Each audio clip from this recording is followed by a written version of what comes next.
നമസ്കാരം. നാരായണ ഗുരുവിൻ്റെ ആത്മോപദേശ ശതകം. 100 ധ്യാനങ്ങൾ. ധ്യാതാവ് ഗുരു നിത്യചൈതന്യയതി. ധ്യാനം 50.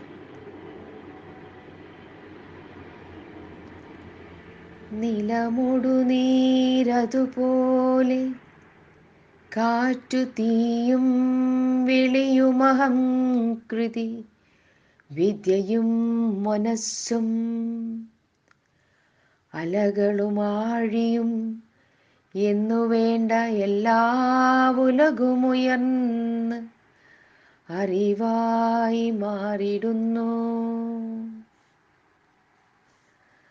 നാം ഇരിക്കുകയും നടക്കുകയും കിടക്കുകയും പണിയെടുക്കുകയും എല്ലാം ചെയ്യുന്നത് കാലിനടിയിൽ ഉറപ്പുള്ളതായി കാണുന്ന നിലത്താണ്. ലത്തീൻ ഭാഷയിൽ അതിനെ ടെറാഫേമ എന്ന് വിളിക്കുന്നു. എന്നു പറഞ്ഞാൽ ഉറച്ച ഭൂമി. അതൊരു നല്ല അടിസ്ഥാനമാണ്.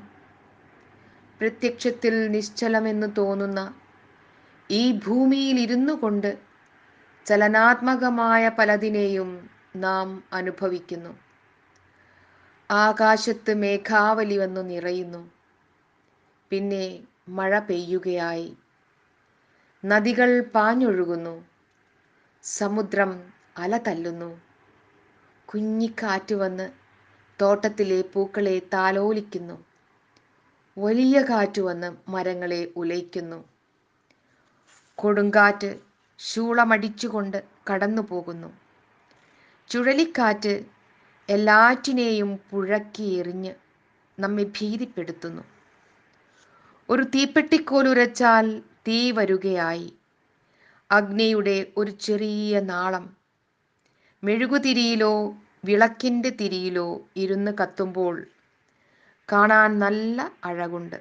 എന്നല്ല, അത് ഇരുളുമാറ്റുകയും ചെയ്യുന്നു. അത് നെരുപ്പിലിരുന്നാൽ വല്ലതും പാകം ചെയ്യാം. തീ കായാം. ആളിക്കത്തി പുരയ്ക്കു പിടിക്കാതെ സൂക്ഷിച്ചാൽ മതി. കതകു തുറന്ന് പുറത്തു വന്നാൽ വെളിയിലേക്ക് നോക്കാം. വെളി എന്ന് പറയുന്നതിന് ആകാശം എന്ന് പറഞ്ഞാൽ അത് ദൂരെ എവിടെയോ ആണെന്ന് തോന്നും. വെളിയും ആകാശവും ഒന്നു തന്നെ. ഉള്ളല്ലാത്തതെല്ലാം വെളിയാണ്. ഇതെല്ലാം ആരനുഭവിക്കുന്നു? ഉള്ളിലിരുന്നു കൊണ്ട് ഞാൻ ഞാൻ എന്ന ബോധത്തെ ഉണ്ടാക്കുന്നതേതോ അതുതന്നെയാണ് എല്ലാ അനുഭവങ്ങളുടെയും ജ്ഞാതാവും ഭോക്താവുമായ കർത്താവ്. ഇവിടെ ഗുരു അഹംകൃതി എന്നു പറഞ്ഞിരിക്കുന്നു. അഹം അല്ലെങ്കിൽ ഞാൻ എന്നതിനെ ചെയ്യുന്നവൻ. ദൈവം ഒരു നാമമല്ല, ക്രിയയാണ് എന്ന് ഒരു മഹാൻ പറഞ്ഞിരിക്കുന്നു. അതുപോലെ ഞാൻ എന്ന് പറയുന്ന അഹങ്കാരവും ഒരു ക്രിയയാണ്. ഞാൻ എന്ന ബോധം വരുന്നത് ഇരുളിൽ നിന്നും ഒരു സ്ഫുലിംഗം പോലെയാണ്. വെളിച്ചം സ്വയമേവ പ്രകാശിക്കുക മാത്രമല്ല, മറ്റു പലതിനെയും പ്രകാശിപ്പിക്കുകയും ചെയ്യുന്നു. ഞാനിതറിയുന്നു എന്ന ബോധം തന്നെ ഇതറിയുന്നത് ഞാൻ എന്ന ബോധത്തെയും ഉണ്ടാക്കുന്നു. ഈ പറഞ്ഞതെല്ലാം ഒരനുഭവത്തിൻ്റെ സംഘാതമായി എടുക്കുമ്പോൾ അതെവിടെ ഉണ്ടായി എന്ന് ചോദിച്ചാൽ മനസ്സിൽ എന്ന് പറയണം.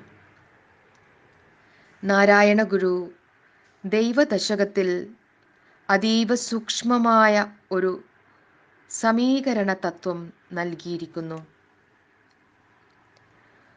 ആഴിയും തിരയും കാറ്റും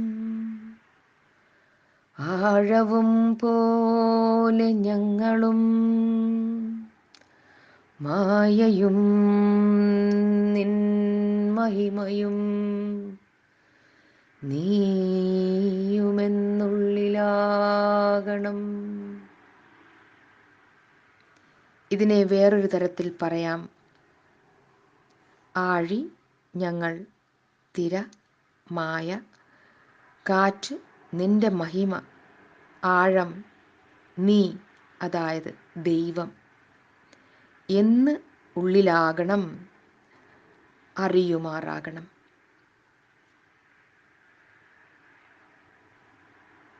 ഈ സമീകരണത്തെ മുൻപിൽ വെച്ചു ധ്യാനിച്ചാൽ ഈ 50-ാമത്തെ ശ്ലോകം കൊണ്ട് ഉദ്ദേശിക്കുന്ന അദ്വൈതാനുഭവം തന്നെ ഉണ്ടാകും.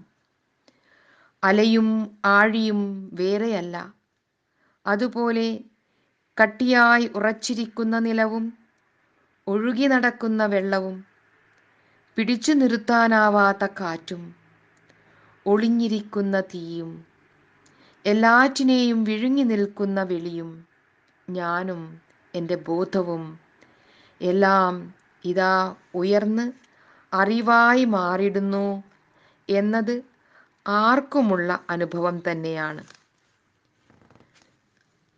ഞങ്ങൾ എന്ന് പറയുന്നത് സമഷ്ടിയാണ്, ആകെ ഉണ്മ. അതിൽ പ്രത്യക്ഷപ്പെടുകയും തിരോഭവിക്കുകയും ചെയ്യുന്ന വ്യക്തികളെ തിരയായി എടുക്കാം. അതായത് നിരന്തരമായ മാറ്റത്തിൻ്റെ തത്വമായ മായയെ തിരയോട് ഉപമിക്കാം.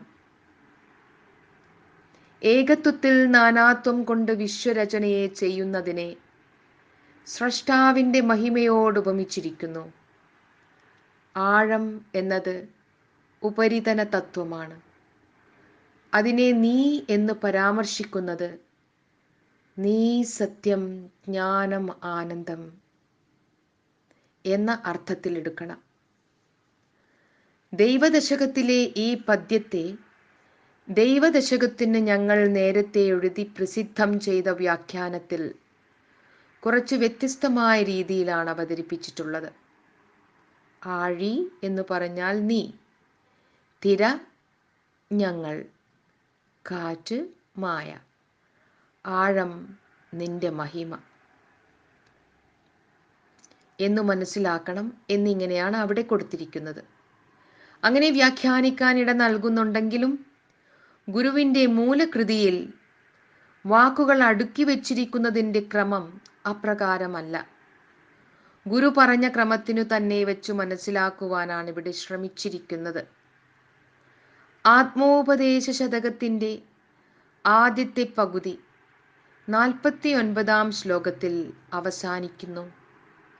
അതിൽ 30 ശ്ലോകങ്ങൾ അവസാനിക്കുന്നത് ഓതിടേണം, തേറിടേണം, ആയിടേണം, പോയിടേണം, നനച്ചിടേണം എന്നിങ്ങനെയുള്ള ഉപദേശ രൂപത്തിലാണ്. 50-ാം ശ്ലോകം മുതൽ ആ രീതി മാറ്റുന്നു. 50 മുതൽ 100 വരെയുള്ള ശ്ലോകങ്ങളിൽ 7 ശ്ലോകങ്ങളിലേ അങ്ങനെയുള്ള പ്രയോഗം കാണുന്നുള്ളൂ. ബാക്കി 43 ശ്ലോകങ്ങളിൽ തത്വവിചിന്തനം നൽകിയിരിക്കുന്നു. ഈ വസ്തുത പ്രത്യേകം ശ്രദ്ധിക്കേണ്ടതാണ്.